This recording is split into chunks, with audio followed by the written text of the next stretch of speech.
Gitu. Wal ya'fu wal yasfahu. Maafkanlah kesalahan orang dan berjiwa besarlah. Bahkan Nabi mengatakan, Pak, Bu, kata Nabi, salasun man kunna fihi hasabahullahu hisaban yasira. Ya. Ada 3 macam, ya, siapa saja yang dapat ngamalkan 3 macam ini, Allah mudahkan dia masuk surga. Yang pertama, tu'ti man haramak, memberi kepada orang yang tidak suka memberi. Orang yang tidak suka memberi itu apa namanya? Pelit bin loke. Nah, gitu. Tengok di antara kita nih, dalam RT kita nih, dalam jemaah kita nih, tengok siapa yang tidak suka memberi, alias loke bin pelit. Nah, tetangga kita mungkin barangkali loke. Nah, jangan pula kita balas dengan loke bin pelit. Ada orang tuh loke, tetangga sebelah dah ngantar-ngantar makanan ke rumah kita. Awas kau ya. Kau kemarin tuh bawa duren dari kampung 2 karung. Kami dapat bau duren nyoba. Awas kau, tunggu musim duku kaki. Kami dah ngantari kau sebelah tu dah. Kulit nyoba kami lempar di sana. Kalau dak tuh, Masya Allah. Nah, kita tidak boleh macam itu, Bu. Kalau orang jahat dengan kita, kita buat baik. Itu yang diajarkan Nabi. Ya kan? Memberi kepada orang yang tidak suka memberi. Dia tidak mau ngasih kita makanan, kita yang ngasih. Memang berat, Bu. Berat, Pak. Tapi itulah amalan yang diajarkan baginda Nabi. Siapa yang dapat ngamalkan ini, dia dimudahkan masuk surga. Itu yang pertama. Yang kedua, watasilu man qata'ak, bersilaturahim kepada orang yang sudah memutuskan silaturahim dengan kita. Nah, itu orang yang memutuskan hubungan silaturahim dengan kita. Nah, kita yang menyambungnya kembali. Ini amalan yang luar biasa. Memang berat. Orang yang marah dengan kita, yang memfitnah kita, yang memutuskan silaturahim dengan kita, tidak mau negur kita, malah kita datang ke rumah dia bersilaturahim. Ini hebat nih. Inilah ajaran yang diajarkan Rasulullah. Bayangkan orang Yahudi, Pak, tiap hari meludahi Nabi Muhammad. Setiap Nabi Muhammad lewat depan rumahnya, diludahi orang Yahudi. Lewat lagi Nabi besoknya, diludahi lagi Nabi. Lewat lagi. Nah, hari yang ketiga, tidak ada lagi orang Yahudi meludahi. Sehingga Nabi nanya, mana orang yang meludahi saya? Oh, dia sakit. Balik Nabi, ambil roti, pergi ke rumah orang sakit, orang Yahudi yang meludahi Nabi tadi. Sampai ke sana, alangkah kagetnya orang Yahudi itu. Nah, Muhammad datang, gawat nih, dia balas dendam nih. Sampai ke sana, alangkah kagetnya orang Yahudi itu. Apa yang dia lakukan, Bapak Ibu? Yang dia lakukan malah sebaliknya, dia tidak balas dendam. Padahal diludahi tiap hari, tidak ada marah dia. Itulah Nabi, sifatnya luar biasa. Malah dia mengatakan, Pak, silakan dimakan rotinya. Cepat sembuh, Pak ya. Nanti kalau Bapak sembuh bisa meludahi saya lagi. Coba bayangkan Bapak ya. Nabi. Ada kita macam itu. Nah, ada gede. Kalau orang meludahi kita, jangan main-main. Kita balas pula sampai ke dahak-dahak, kita ludah ke dia. Gitu. Masya Allah. Ya kan? Nah, siapa yang dapat ngamalkan ini seperti yang dilakukan Nabi, Allah mudahkan dia masuk surga. Gitu. Ya kan? Nah, tuh. Sudah tuh yang ketiga, wa ta'fu amman zalamak, memberi maaf kepada orang yang sudah berbuat zolim kepada kita. Kita maafkan. Kalau dia datang ke rumah kita minta maaf, nah kita maafkan. Memang berat, Pak. Nabi itu bagaimana lagi? Sedang sujud dilempari dengan kotoran. Kepala Nabi itu. Nabi tidak marah, dimaafkan oleh Nabi. Itu luar biasa. Ini baru Nabi. Sekarang nih jangan ada yang macam tu ya. Gitu.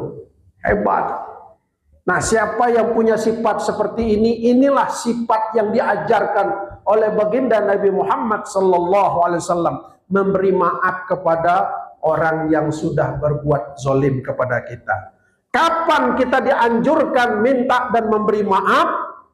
Nah, Bapak Ibu, setelah Lebaran orang rame-rame minta maaf. Minal aidin wal faizin, ya mohon maaf lahir batin. Itu biasanya sesudah sholat Idul Fitri, betul nggak? Nah, kenapa nak Lebaran yang minta maaf? Tidak hari-hari biasa. Nah, itulah Bapak-bapak sudah diteliti, dikaji oleh ulama-ulama kita. Ya Pak ya. Kita setelah Lebaran itu sudah kembali kepada fitrah. Kenapa dikatakan kembali kepada fitrah? Fitrah kita itu, Bu, dalam sebuah hadis disebutkan min mauludin yuladun alal fitrah. Setiap bayi yang lahir dia suci tanpa noda dan dosa, suci.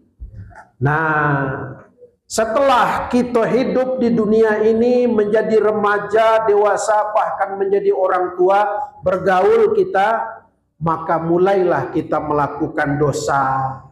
Tercemarlah kita dengan dosa. Semua kita ini punya dosa, betul tak? Karena memang Nabi menyebutkan kullu bani Adam khata'un wa khairu khata'in at-tawwabun. Nah, semua anak Adam punya dosa. Namun sebaik-baik orang yang dosa, dia bertobat kepada Allah. Tidak ada manusia yang suci selain Nabi. Kita ini punya dosa kan? Kalau kita punya dosa, ada apa alasan kita tidak mau memaafkan kesalahan orang lain? Ada orang di kampung tuh, Bu. Bu. Banyak di kampung tuh gara-gara batang duku udah berteguran sampai mati. Kau udah usah datang ke rumahku ya. Kau ngambil tanah aku. Kau ngambil batang duku aku. Ya kan? Kau ngambil hak aku sampai mati, tidak usah kau datang. Tidak berteguran gara-gara harta warisan. Banyak tak kira-kira tuh? Banyak, Pak. Sampai mati tidak berteguran. Apa kata Nabi? La yadkhulunal jannah qati'ur rahim. Tidak akan masuk surga orang yang memutuskan silaturahim. Nah, gitu. Apalagi orang minta maaf dengan kita dan nak maafkannya, dosanya balik ke kita. Tuh Pak, Bu. Ya. Jadi minta maaf. Nah, kita tadinya suci lalu berbuat dosa. Allah berikan fasilitas kepada kita bulan Ramadan. Man shoma ramadhana imanan wa ihtisaban ghufira lahu ma taqaddama min dzanbi. Barang siapa yang puasa di bulan Ramadan dengan iman, maka Allah ampuni dosanya masa lalu. Dalam riwayat yang lain, man shamahu wa qamahu, barang siapa yang puasa dan salat qiyamul lail di bulan Ramadan dengan iman, ikhlas semata karena Allah, kharaja kayaumi waladathu ummuhu, maka keluar dari Ramadan dosanya berguguran, dia kembali seperti bayi yang baru dilahirkan, namanya kembali kepada fitrah.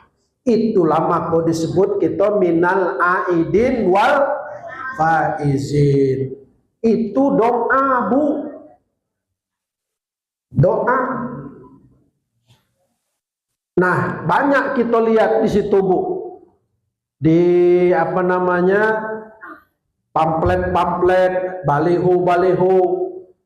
Ya, semuanya mengucapkan selamat hari raya Idul Fitri. Minal aidin wal faizin, mohon maaf lahir batin. Gubernur Jambi mengucapkan selamat hari raya Idul Fitri. Minal aidin wal faizin, mohon maaf lahir dan batin. Karena itu selalu diucapkan di mana-mana merek itu, maka seakan-akan arti minal aidin wal faizin itu mohon maaf lahir batin, padahal bukan itu artinya, Bu, minal aidin itu. Ya, Bu, ya. Nah, belum ada kita nengok ada di papan tertulis atau di baliho di simpang jalan tertulis, ya kan? Selamat hari raya Idul Fitri minal aidin wal faizin, selamat menikmati kacang tujin. Ada, Bu? Tidak ada, ya. Yang ada mohon maaf lahir. Nah, artinya bukan itu, Bu. Artinya kembali kepada fitrah. Fitrah itu apa? Suci, habis dosanya sudah karena ibadah puasa tadi itu.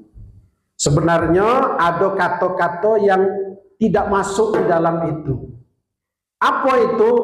Ja'alanallahu wa iyyakum minal aidin wal faizin.